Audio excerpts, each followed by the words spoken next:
Welcome back, YouTube. Another beautiful Friday evening here at the shop. We got her all cleaned out. Just when you think you have a project finished. Anyone else have those cars that just seem to always fight you? Never want to be finished? Always have some sort of issue? That's this one. Got everything done. It was great. We started driving around a little bit. Like I alluded to in some of our other videos, I had some kind of little noise. And then the noise got a little worse, then the noise went away. And then it had a skip, and the skip got worse. Long story short, we're down 2 cylinders. I take my little EGT gun. We got 2 cold cylinders, pull the valve covers off. My rocker arms, or excuse me, the push rods aren't spinning. Long story short, we either got a bad cam or some bad lifters. Why? I don't know. Could be something to do with the oil I put in it, but it's the same oil I put in everything else.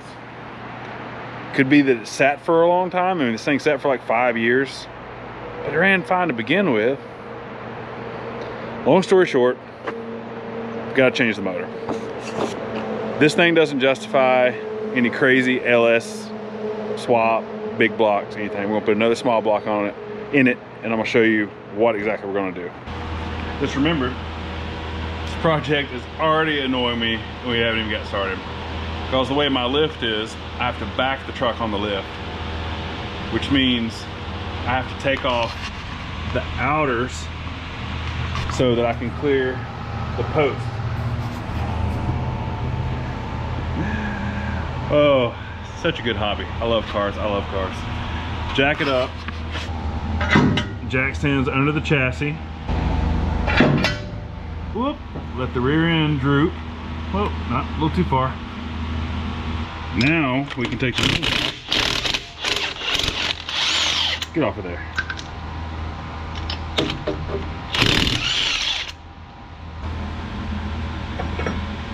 Turn the ring off.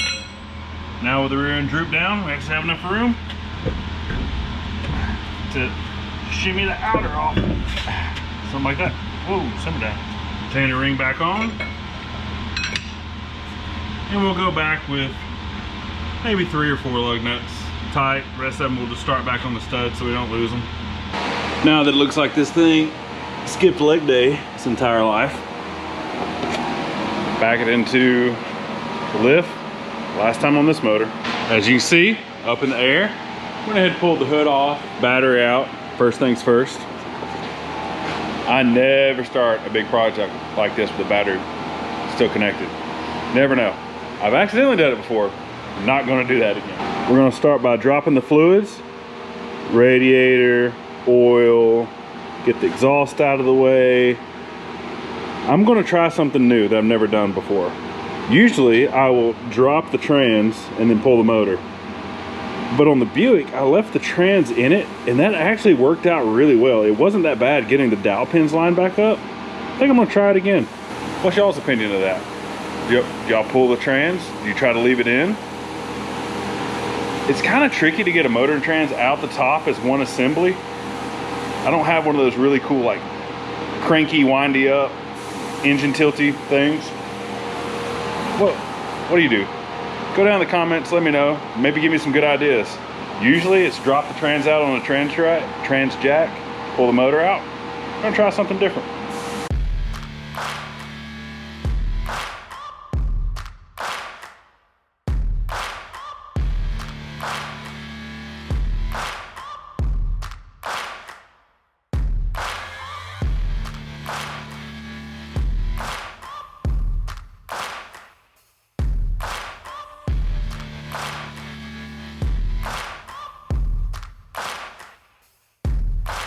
We're back, another day, another headache on the motor swap saga. Started last night, I was like, oh, I'll work for an hour or so, turned into 3. Got it pretty much ready to pull out. I time-lapsed a lot of it, the camera died, it fell off the roof, it died again. Here we are, to kind of catch up with what we got going on. I'm trying some different things. I've seen people do this without taking the radiator out. I'm probably going to instantly regret this, but I've seen it done. Motor mounts are loose. Obviously went ahead and pulled the headers off. The power steering pump, I just took it off and laid it back so we didn't have to make a mess. And that was the point of this as well. Obviously the coolant makes a mess, but these trans lines, it'll look like the Exxon Valdez in no time if you take those off. Just trying to minimize this, but like I said, probably end up having to buy a radiator. Obviously the wiring harness, all our sensors, everything's loose, maybe. Doing motor plate style, and check out this hot rod of a lift I bummed from my buddy Eric at Queen City Speed. Air over hydraulic, right? Get all the little doodad attachments. You know, it gives you one of the little, whoo, pretty fancy. And the coolest part is he outfitted this swivel hook. No more chains binding and wanting to make the motor all cockeyed. Now, stick around and watch me fight this thing out of the hole.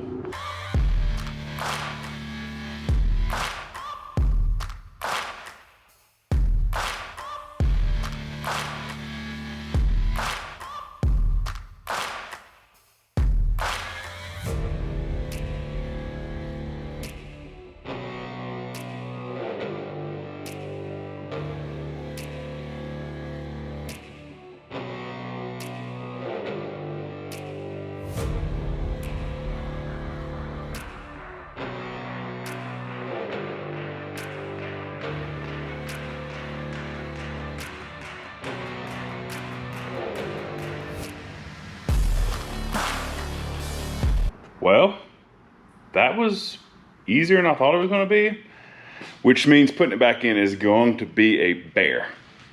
Part of it. It was going real well. The converter actually wanted to stick with it. I guess it was just holding slightly on the edge of that crank. Made a little bit of a mess, but I mean, all in all, I've had way worse. Time to get this thing out of here. Set it down, get the new one rolled in. Had to get me a little celebratory iced coffee for pulling this thing out. Old crusty rusty. Here's the new hotness. Check this unit out.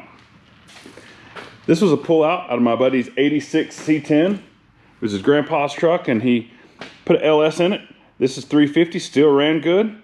What I did, I came in, put a camshaft in it. I'll show you the part numbers and whatnot. Put a cam in, Edelbrock Performer EPS, so aluminum intake, but I painted it. And before anyone says anything, this is not Ford blue. This is 80s-ish era GM blue. Thought it was cool. I love orange engines, but I wanted something different. Here we go. Obviously, finned aluminum valve covers, obviously HEI. This one, if y'all remember, there was a video we did, the hidden plug wires. So these will go up under the headers. And actually the headers on this truck were originally on this motor when I made these wires, so I know they're gonna fit. Only real difference between these motors, this one has a mechanical fuel pump. Obviously that'll come off, block off plate, shouldn't be an issue there. I am gonna swap over the accessory stuff because this truck has a little bit different accessory set than this one. Mainly just the AC is different, and I think this pulley, obviously we're not gonna use the power steering. I don't know, maybe, I don't know, we'll see. See what I feel like when I get to this. Gotta swap over just a couple things, like the, let's see, the sending unit. I kind of think it's gonna be pretty straightforward. It's already been timed, it's got, like I said, cam, valve springs, retainers. Cleaned everything out. You can tell it's been sitting around for a little while. Ugh, get out of here. Should be ready to fire off. Break in the cam. Ready to go. They're both one-piece rear main seals. You can tell by, probably can't see, aluminum rear retaining plate. But you can see how that follows up there. Looks pretty sweet. Get a couple things changed over. See if we can plug it back in. As you can see, got most of everything swapped over what we're going to need. Took off the old mount bracket here. Put our little return spring. We left the water pump because there's only, I think, 3 water pumps for small blocks. This is the most common. I think this is what they call the long one. It's the same. It's already sealed. We're going to leave it. It was new when I put it on. Changed the crank pulley. the alternator bracket situation. Went ahead and put our little power steering bracket on there. What else? What else? What else? Oh, oil pressure sending unit. Went ahead and got a new one of those because the old one would work kind of intermittent. I really don't know if it was the sending unit or the gauge. So we're putting a sending unit on it because these are a booger bear to get to. Otherwise, what else? Oh, new flex plate. Went ahead and put one of those on. Loctite, torqued it down. And the reason being, I was looking at the old flex plate and I noticed when it was bolted up, it's probably hard to see, it's got just a little hump on this edge. I was like, that's kind of funny. Then I started looking around, I was like, what in the egg-shaped? I guess the converter was loose and it was like beating itself around. I mean, I think I could have put it on these other 3 holes, I think. But this is $35 in stock at the local parts house. This is, I mean, this one says somewhere, engine side. This is a GM one. This is an original one. It's done a good job. That can go in the scrap pile. We'll put our new one on here so we don't have to worry about it. Now we get to plug it in. You get to watch me struggle with this and probably regret leaving the transmission in. Let's see.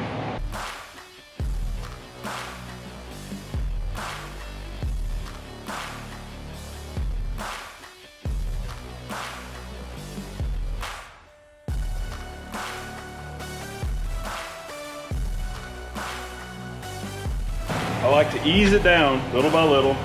Every 3 inches or so, just kind of walk around and check, make sure nothing's going funky with it.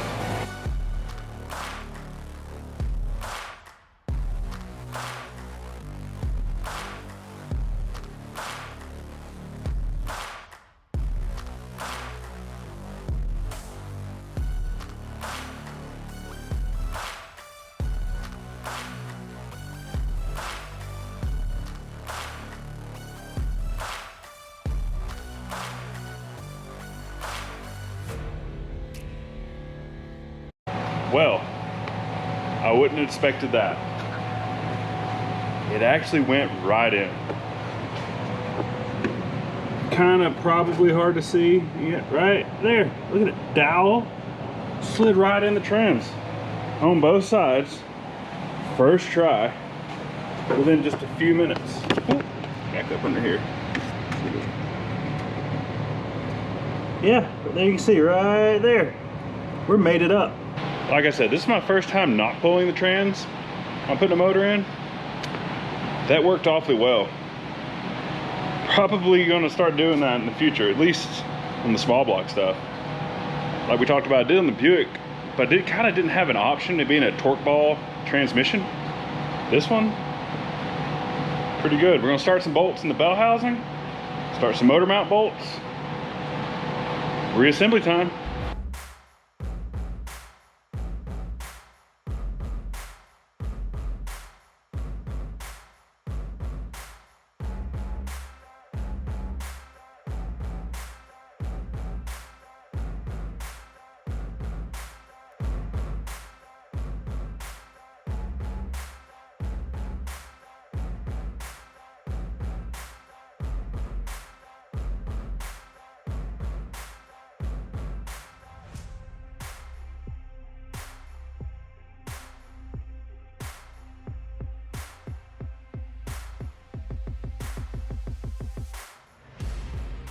This is the part that's really nerve-wracking. With the new flat tappet camshaft, you got to break it in.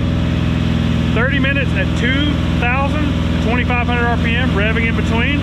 Luckily, we got Eric Evans of Queen City Speed. He's the guy that helped me install it. Always nice to have an extra set of hands.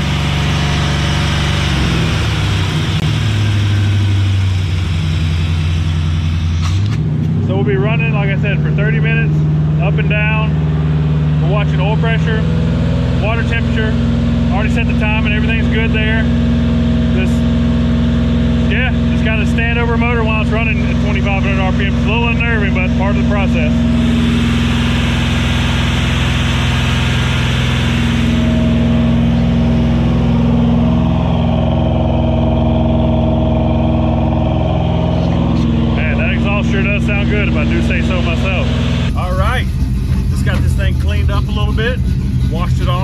Got all my dirty handprints off. Now, I just want you to listen to this thing for a minute. Just tell me how good this sounds.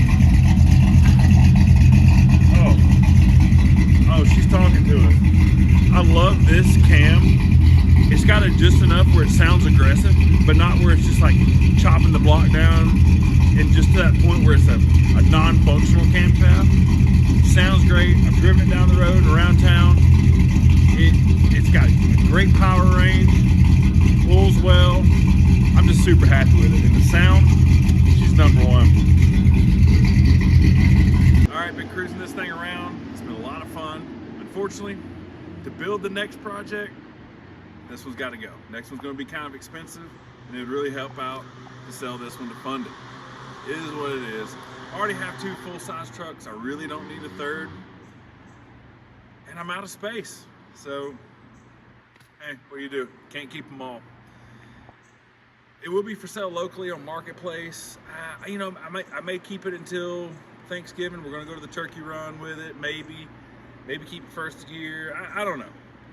If someone's serious, you can email me. Fair warning, you know, it's a really nice truck. It won't be super cheap, but it's super nice, especially for what it is, and unique, very unique. We'll leave the email in the description. If you decide it's something you may be serious about, let me know. Let's talk about it. Who knows? Might pick up a cool truck before it hits the market. Anyway, Friday afternoon, time to go find some buddies and some knot beers. Thanks for sticking around. Like, subscribe, share, and we'll see you on the next one.